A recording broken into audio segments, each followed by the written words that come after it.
Ini bagaimana saya wudhu pakai air, airnya banyak, ada kotorannya, tapi tidak bau airnya, rasanya tidak berubah, warnanya juga tidak. Bolehkah saya wudhu pakai air kayak begitu? Rasulullah sallallahu alaihi wa alihi wa sahbihi wasallam menjawab, innal ma'a tahurun la yunajjisuhu syai'. Air itu sungguh, pakai inna.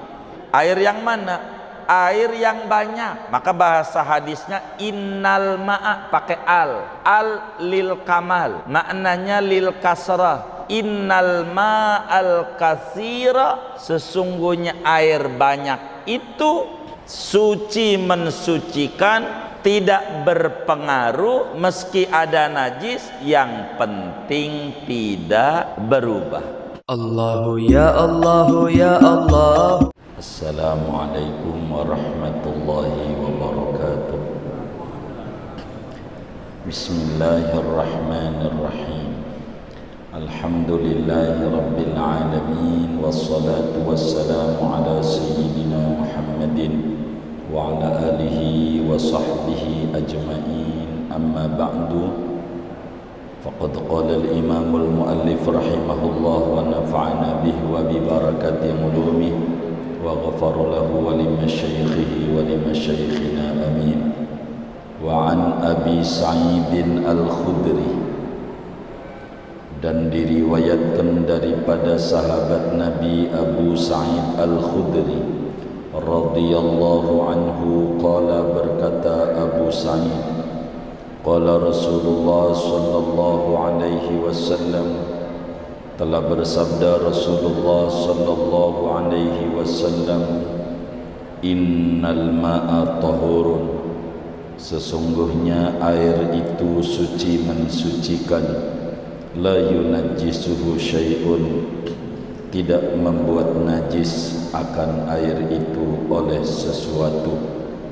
Akhrajahu salasatu, mentakhrij, meriwayatkan akan ini hadis oleh 3 imam hadis, wa sahhahahu Ahmadu, dan menghukumi sahih akan ini hadis oleh Imam Ahmad bin Hanbal. Shadaqa Rasulullah sallallahu alaihi wasallam. Saudara-saudara sekalian yang mulia, pertemuan ini kita memasuki hadis kedua dari 1600-an hadis yang ada dalam Bulughul Maram. Hadis kedua ini diriwayatkan seperti dituliskan oleh Imam Ibnu Hajar Al-Asqalani, oleh Imam Abu Dawud dalam sunannya. Hadis ini diriwayatkan oleh Imam Tirmidzi di dalam kitab sunannya. Hadis ini diriwayatkan juga oleh Imam An-Nasai di dalam As-Sunannya. Hadis ini diriwayatkan oleh Imam Ahmad bin Hanbal di dalam kitab Musnadnya, dan juga ulama-ulama lainnya seperti Imam Daraqutni di dalam kitab Sunan Ad-Daraqutni, Abu Dawud At-Tayalisi di dalam kitab Musnadnya, Imam Ibnu Abi Syaibah di dalam kitab Musannafnya, Imamul Baghawi tuliskan juga, riwayatkan di dalam kitab Syarhus Sunnahnya, Imamul Baihaqi di dalam kitab Sunanul Kubra'nya, Imam Ibnu Hibban di dalam kitab Sahih Ibnu Hibban. Hadis ini oleh Imam Ahmad bin Hanbal kualitasnya sahih, memenuhi 5 kriteria: ittisal fis sanad, adamus syudud, adamul illah, dhabtut tam, dan adalah. Juga di luar Imam Ahmad, Imam Yahya bin Ma'an, gurunya Imam Bukhari, menghukumi sahih hadis ini. Imam Syafi'i menulis juga di dalam kitab Al-Umnya tentang hadis ini. Maknanya, ini hadis diriwayatkan oleh berbagai ilmuwan hadis yang luar biasa.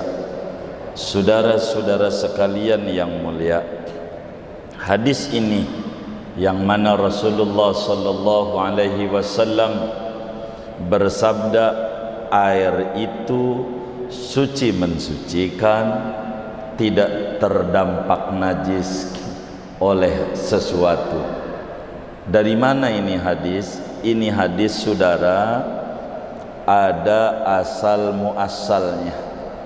Inilah hebatnya Islam, segala sesuatu memiliki latar belakang. Orang dalam nulis karya ilmiah, apa itu dia disertasi, tesis, skripsi, mesti harus ada latar belakang.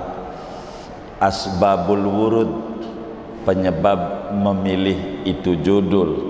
Kalau kita penyebab Rasulullah sallallahu alaihi wasallam bersabda, para sahabat saudara yang jumlahnya 124.000 orang adalah seorang muslim yang sangat-sangat luar biasa. Mereka amat sangat sungguh-sungguh di dalam bertanya kepada Rasulullah sallallahu alaihi wasallam tentang sesuatu yang rumit dalam pikiran mereka dalam urusan ibadah kepada Allah Subhanahu wa taala. Mereka para sahabat tidak mau ibadah selagu-lagunya tanpa ada tuntunan dari Nabi Yuna Muhammad sallallahu alaihi wa alihi wasallam. Sebab ini hadis saudara, dulu di Madinah ada sumur namanya sumur Budo'ah.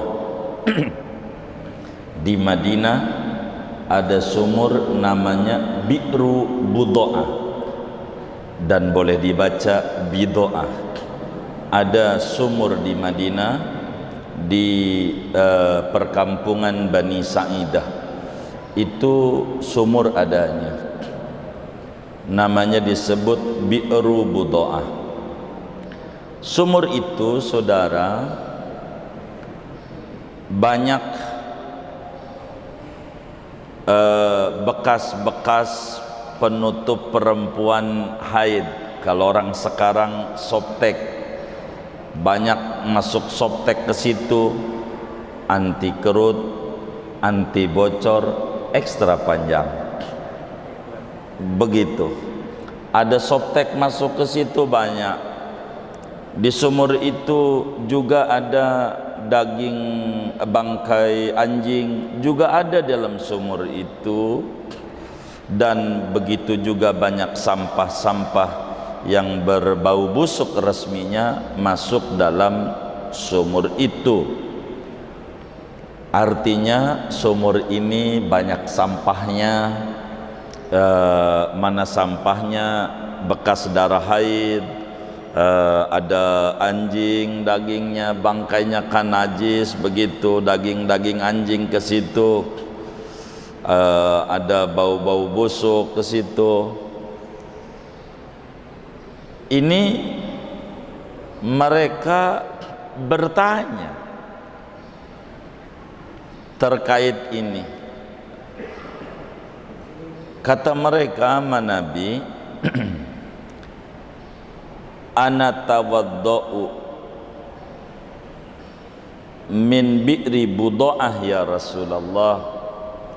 Apakah kami boleh berwudu pakai air dari sumur itu? Bahkan dalam riwayat yang lain, Rasulullah SAW wudu juga dari sumur itu. Imam Syafi'i tulis dalam kitab Al-Um pada jilid 1, itu Rasulullah wudu dari sumur itu. Ada juga sahabat yang keheranan, kok wudu dari situ? Kita harus jelasin dulu tentang kondisi sumur ini. Saudara, kata Imam Al-Khattabi di dalam kitab Ma'alimus Sunan, begitu juga Imam Jalaluddin As-Suyuti di dalam Syarah An-Nasa'i Zahrul Rubah, menjelaskan jangan sampai ada orang berpikiran para sahabat itu berkehidupan jorok. Tidak. Sudah menjadi adat manusia, jahiliyah maupun Islam, muslim maupun kafir, non muslim, semuanya berbicara air, menjaga betul air. Negara aja jangan buang sampah di kali. Itu sudah menjadi adat umum. Lebih-lebih para sahabat Rasulullah sallallahu alaihi wasallam, orang yang punya keapikan amat sangat luar biasa.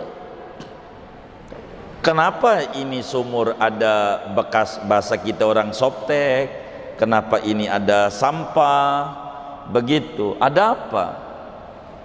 Sumur ini, saudara, Bi'ru Budo'ah ini adanya rada turun, lembah. Jadi bentuknya turun tanahnya. Jadi sehingga terbawa oleh air hujan, berbagai sampah masuk ke situ. Ini penyebab kenapa sumur itu ada kotorannya. Itu satu penyebabnya. Yang kedua, ada orang munafik, kata Imamul Qaffal, Al-Imam Al-Umrani tulis dalam Al-Bayan, itu ada juga orang munafik suka gangguin muslim. Jadi udah tahu dipakai wudu, lalu ditaruhin begitu. Itu begitu. Ini penyebab sumur itu kenapa ada kotorannya begitu. Kedua, supaya kita memahami, ini sumur, kata Imam Abu Dawud di dalam Sunan Abu Dawudnya, seorang tabi'in bertanya tentang kondisi sumur ini. Dalamnya seberapa sumur ini? Dalam airnya, dibilang dalamnya sepinggang orang dewasa. Jadi kalau sepinggang orang dewasa, berapa itu? Semeter lebih. Dalamnya itu begitu. Dalam airnya itu, dari dasar itu dalam banget begitu. Kalau lagi kurang, lagi sedikit, ini sepaha air itu 60 sentian lah. Kalau kemudian itu lagi sedikit airnya. Singkatnya, sumur itu, saudara, berair dengan air yang banyak. Begitu bahasa kitanya. Di atas 216 liter air, atau bahasa kitanya di atas 2 kula isi sumur itu. Sumur itu airnya banyak, 2 kula. Standar dalam Islam, air disebut banyak atau dikit adalah 2 kula. 2 kula itu 216 liter air. Bila di atas 216 liter air itu banyak, bila kurang dari itu namanya kategorinya air sedikit. Ini sumur Bido'ah, airnya banyak, ada najisnya. Sama seperti kemarin hadis nomor 1, sahabat bertanya, air kali, air laut itu ada bangkai di laut, ada bangkainya, begitu di laut namanya, macam-macam. Ini juga ada bangkainya, tapi airnya enggak berubah airnya, walaupun ada kotorannya, normal airnya, normal, rasanya enggak berubah, baunya enggak berubah, warnanya tidak berubah. Para sahabat ini bingung, dan mereka tidak mau ibadah tanpa ada bimbingan dari Rasulullah sallallahu alaihi wasallam. Sehingga para sahabat bertanya, ya Rasulullah, ini bagaimana saya wudu pakai air, airnya banyak, ada kotorannya, tapi tidak bau airnya.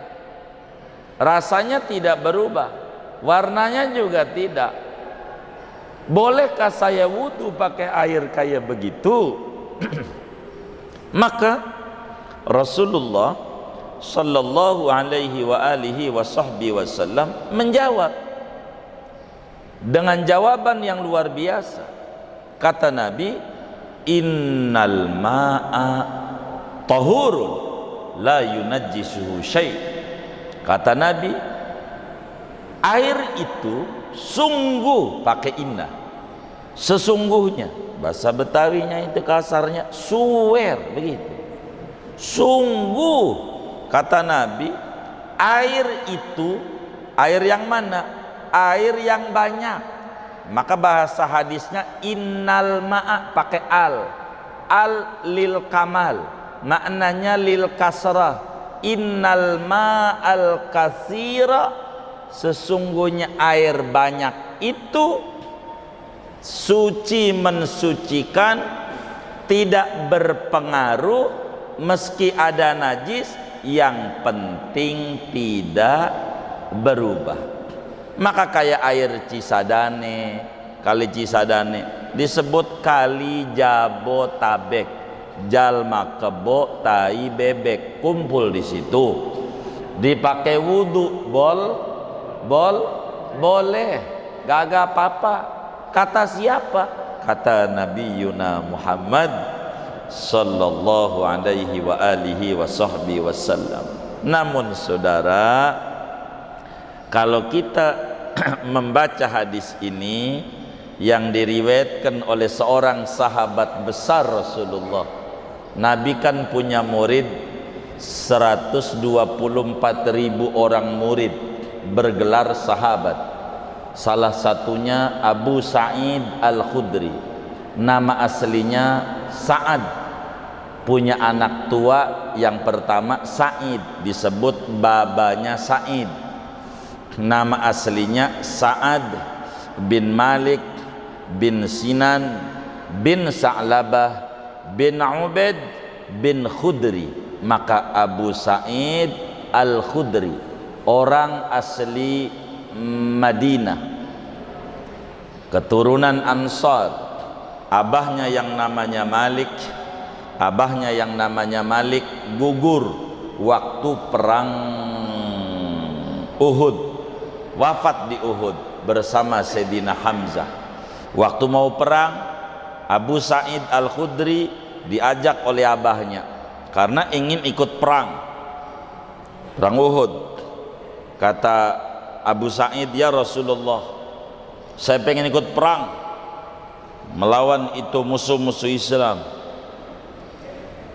Kata abahnya, bocah ya Rasul, bocah. Ditanya, umurmu berapa tong? Kata Nabi, bocah. Dijawab, 13 tahun. Belonan boleh, masih bocah, pulang, nggak usah. Maka perang Uhud enggak ikut, abahnya ikut. Abahnya wafat di medan juang di Uhud, abahnya daripada Abu Sa'id Al-Khudri. Abu Sa'id Al-Khudri menjadi ulama besar dari kalangan sahabat Rasulullah sallallahu alaihi wasallam. Beliau meriwayatkan hadis 1170 hadis, tersebar dalam berbagai kitab hadis. Salah satunya ini yang kita bedah, hadis Nabi lewat jalur Abu Sa'id Al-Khudri dari 1170 hadis. Abu Sa'id Al-Khudri, saudara, beliau wafat pada tahun 74 Hijriah dalam usia 86 tahun. Abu Sa'id Al-Khudri bilang, Rasulullah sallallahu alaihi wasallam bersabda, sesungguhnya air itu suci, mensucikan. Yakni saudara, hadis ini memberi gambaran kepada kita bahwa asalnya air asalnya air yaitu suci mensucikan, tidak dihukumi air itu dengan hukum najis kecuali harus ada bukti dan data-data perubahan pada sifat air, baru akan kita hukumi menjadi najis.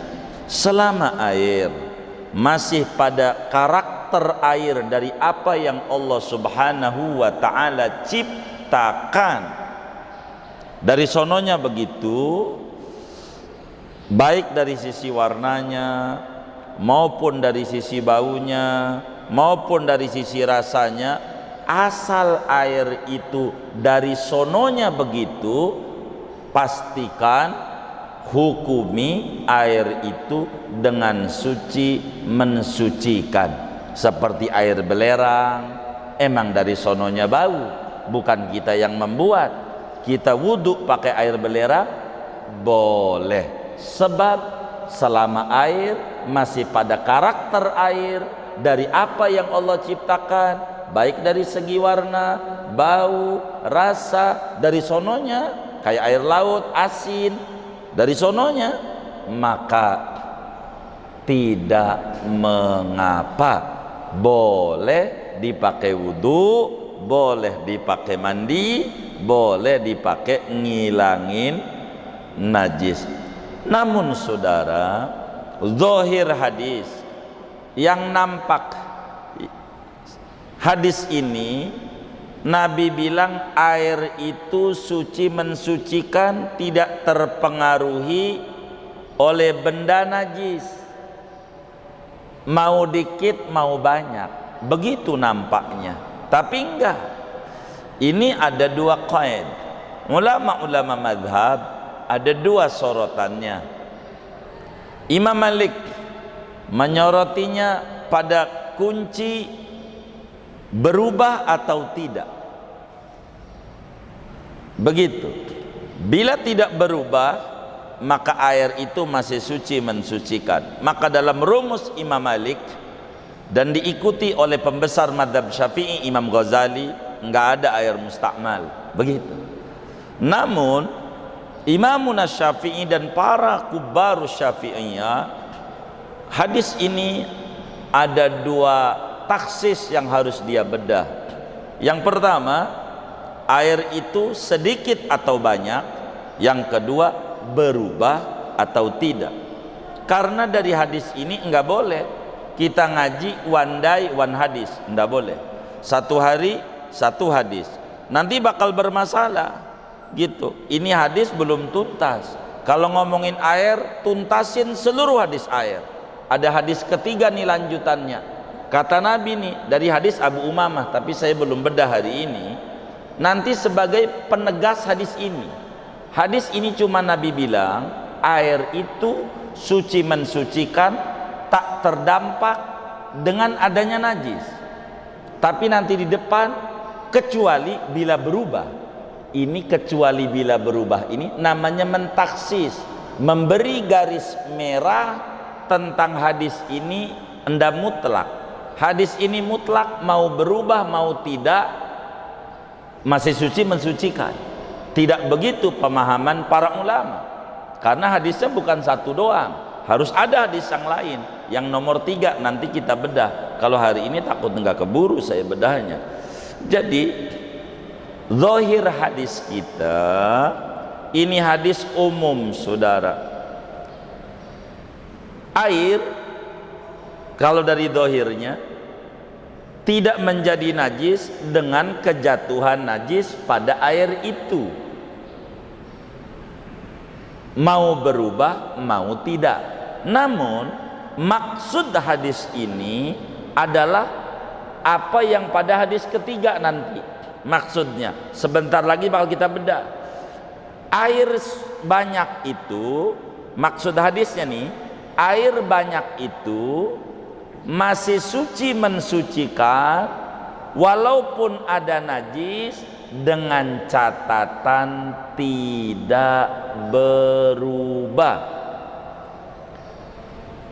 Jadi sehingga kalau sampai berubah air itu dengan sebab kejatuhan najis dan airnya banyak, maka air itu menjadi najis. Karena dengan perubahan itu air keluar dari keadaan tahur, suci, mensucikan. Hadis ini, saudara sekalian yang mulia, memberi pengertian dalam kita punya madhab Imam Syafi'i, bahwa air terbagi tiga. Air terbagi tiga. Yang pertama tahur, suci lagi mensucikan. Artinya buat minum boleh, masak boleh, wudhu boleh, mandi boleh, ngilangi najis juga boleh. Itu namanya tahur, air suci mensucikan. Dari dohir hadis itu kebaca. Kedua, ada air namanya tohir, suci doang, tidak suci mensucikan. Buat makan boleh, minum boleh, masak boleh, wudhu enggak boleh. Air model apa? Teh manis, jangan wudhu. Jangan cebok pakai teh manis, semutan. Begitu, bener nggak? Jangan begitu. Kopi jangan, Sprite, Coca-Cola, ini namanya tohir, suci doang. Yang ketiga, ada air tidak suci, tidak mensucikan, yang disebut air najis. Air najis. Mana air najis? Nanti di depan keterangannya, yaitu air banyak terkena najis dan berubah, atau air sedikit terkena najis meski tidak berubah. Ada air di ember kena kencing dikit doang, tetap aja najis, meski kagak berubah rasanya, warnanya maupun baunya. Sahabat Rasulullah luar biasa, nggak mau ibadah sembarangan. Kalau mau ibadah pakai nanya dulu sama Rasulullah. Ini sebagai pendidikan bagi kita sebagai muslim. Kalau ada yang nyangkut urusan agama, kudu nanya sama guru yang mutqin, guru yang benar. Kayak sahabat nanya sama Rasulullah, jangan nanya sama Google, jangan nanya sama WA, syekhnya Google, jangan. Nanya sama guru, nanya sama guru. Ini pendidikan, karena Islam menyuruh talaqi. Talaqi itu ngaji kepada guru, itu yang disuruh. Dan ini dilakukan oleh para sahabat. Kalau kebingungan, ini air bagaimana? Enggak kemudian coba browsing, boleh kayaknya. Enggak begitu, enggak begitu. Karena yang namanya browsing Google itu, medsos itu, enggak beda kayak pasar. Sampah ada, barang halal ada, barang haram ada. Kita belum tentu bisa memilah dan memilihnya. Begitulah yang dalam Google. Bisa aja dibilang bid'ah, bisa bilang tidak, bisa bilang ini, bilang itu. Nanya. Dan orang kudu nanya, kudu ngaji. Ini diantara pesan-pesan daripada hadis yang kita bedah ini. Sehingga saudara, dari hadis ini kita bisa simpulin air yang boleh buat wudu, air yang boleh buat mandi, air yang boleh buat ngilangin najis. Dari hadis ini air sumur, air sumber. Kiasnya hadis yang kemarin, air laut, air kali. Ada 4. Dari 2 hadis ini ketemu 4. Pertama air laut, udah tuh hadisnya jelas dari Nabi. Kedua air sumur, ini hadisnya. Air sumur di dalamnya ada mata air, Boleh juga kalau ngomong laut di dalamnya ada kali, sebab al-bahr dalam bahasa Arab maknanya air banyak, bisa bentuknya laut, bisa bentuknya kali. Maka dari hadis pertama air laut, air kali, ya hadis ini air sumur dan mata air. Udah 4. Di luar ini ada 3 lagi dari ayat Quran. Allah nyatakan wa nunazzilu minas sama'i ma'an tahura. Allah turunkan dari langit air suci mensucikan hujan.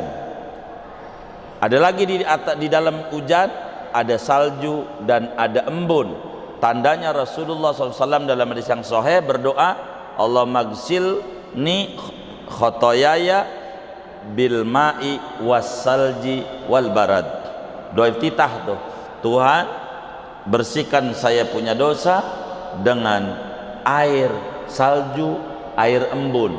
Ini diantara air-air yang boleh buat ngilangin najis, boleh ngangkat hadas dari hadis ini. Sehingga saudara, air yang boleh untuk mengangkat hadas, air yang boleh buat ngilangin najis disebut air mutlak. Namanya air mutlak, begitu. Hadis ini memberi pengertian kepada kita, air banyak tidak terpengaruh oleh adanya najis selama tidak berubah. Sementara air sedikit akan terpengaruhi dengan kejatuhan najis, mau berubah mau tidak berubah. Hadis ini amat sangat luar biasa dari apa yang dijelaskan oleh Imam Ibnu Hajar Al-Asqalani. Beliau mencatat kesohihan hadis ini, dan Imam Tirmidzi menghukumi hasan hadis ini, hadis untuk hukum minimal hasan dan kalau bisa sahih untuk hukum. Tapi perlu diketahui, enggak semua hadis sahih menjadi dasar hukum. Tapi untuk memproduk hukum, karena kajian kita adalah kajian hukum menggunakan dengan referensi hadis langsung, maka kalau untuk hukum hadis kudu sahih, minimal hasan.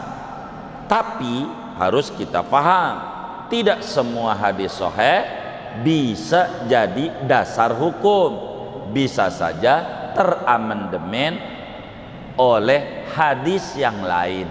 Nanti kita bedah satu demi satu dari apa yang kita bedah dari hadis yang kita pelajari ini. Oleh karena itu saudara-saudara sekalian, air begitu banyak tidak berpengaruh dengan kejatuhan najis selama tidak berubah. Dan ini yang membingungkan para sahabat, bolehkah air yang ada najisnya sementara tidak berubah dipakai buat wudhu? Sehingga mereka bertanya kepada Nabi Yuna Muhammad sallallahu alaihi wa alihi wasallam agar supaya mereka tahu ibadahnya biar benar sesuai tuntunan Rasulullah tentang hukum suci atau najisnya air. Luar biasa para sahabat-sahabat Rasulullah di dalam peduli, teliti, detail, hati-hati dalam urusan ibadah. Singkatnya, air banyak hukumnya suci mensucikan meski ada najis, tapi dengan catatan tidak berubah. Maka dalam wudhu, coba Rasulullah didik kita untuk mengecek karakter air 3 pintu. Itu Nabi. wudu tentu yang wajib wajah, tapi sebelum wajah ada 3 rangkaian pembuka: cuci tangan, kumur, hidung. Apa ini cuci tangan? Biar tahu kondisi air lengket apa tidak, itu ketahuan dari sana. Kedua, pakai mulut biar tahu rasa air, itu Nabi ngecek. Kemudian pakai hidung biar tahu bau air. Oh, airnya udah 3 pengecekan.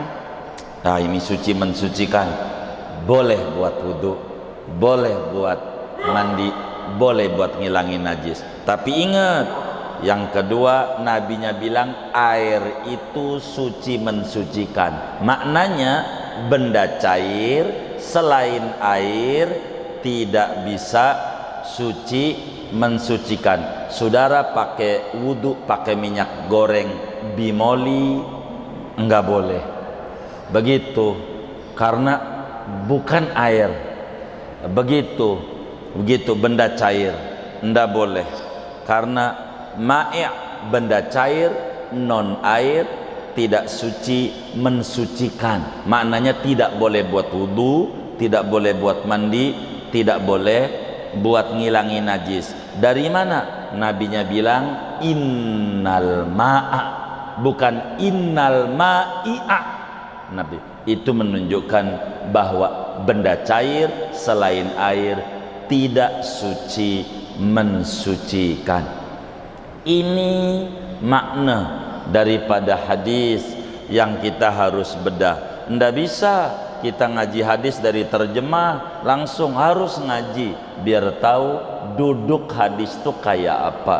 Dan ini yang kemudian muncul, ada madhab Hanafi, madhab Maliki, madhab Hambali, madhab Syafi'i. Ini karena memahami hadis dengan hafalan mereka yang ratusan ribu hadis, memproduk namanya disebut hukum Islam, supaya kita betul-betul faham tentang kedudukan satu sabda Nabi. Nabi itu saudara, kalamnya kalam baligh, omongannya singkat tapi padat.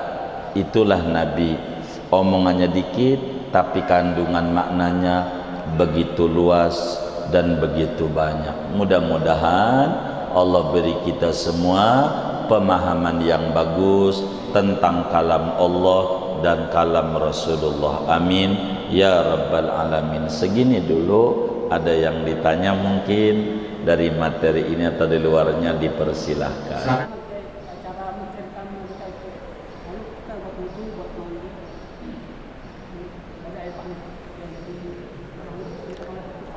Iya, bagaimana hukum air pam?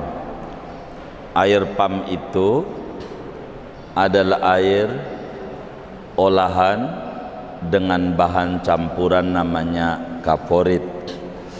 Kaforit itu benda suci. Nanti di hadis ketigalah kita bakal bedah air pam, air kolam yang ada eceng gondoknya. Hadis ketiga tuh. Nanti itu bakal kita bedah air kena teh manis, air yang ada bangkainya, air kopi dan seterusnya. Itu hadis ketiga, nanti bakal kita bedah di sana. Harus sabar begitu. Tapi singkatnya, air pam yang ada kaporitnya itu yang kita pakai wudhu mandi tidak mengapa karena perubahannya tidak besar. Nanti kita bedah tagayyur, ada fahish, ada tagayyur ghairu fahish. Bila tagayyur itu fahish, maka akan mempengaruhi kesuci mensuciannya air. Kalau tagayyurnya tidak fahish, maka tidak mengapa. Semacam teh manis, air teh bukan teh manis, teh kondangan. Tahu teh kondangan? Kalau di kampung hajatan pakai masak air segidir gede. Tahu gidir buat kebuli, pancinya gede banget. Teh sari wanginya atu. Teh sari wanginya atu, air segentong gede gitu. cuman gelasnya dia cat warna kuning, jadi sehingga airnya warna kuning. Perasaan pada waktu diminum rasanya kagak ada rasa tehnya, kagak ada. Orang segentong gede gitu tehnya atuh sari wanginya tecelupnya. Ini namanya taghayyur ghairu fahish.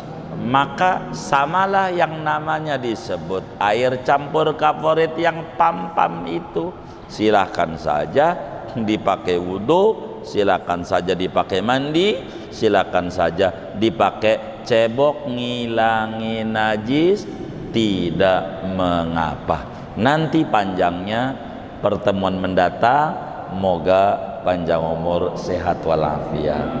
Amin ya rabbal alamin. Wallahu a'lam. Assalamualaikum warahmatullahi wabarakatuh. Waalaikumsalam. Bagaimana kalau najis bulan ini?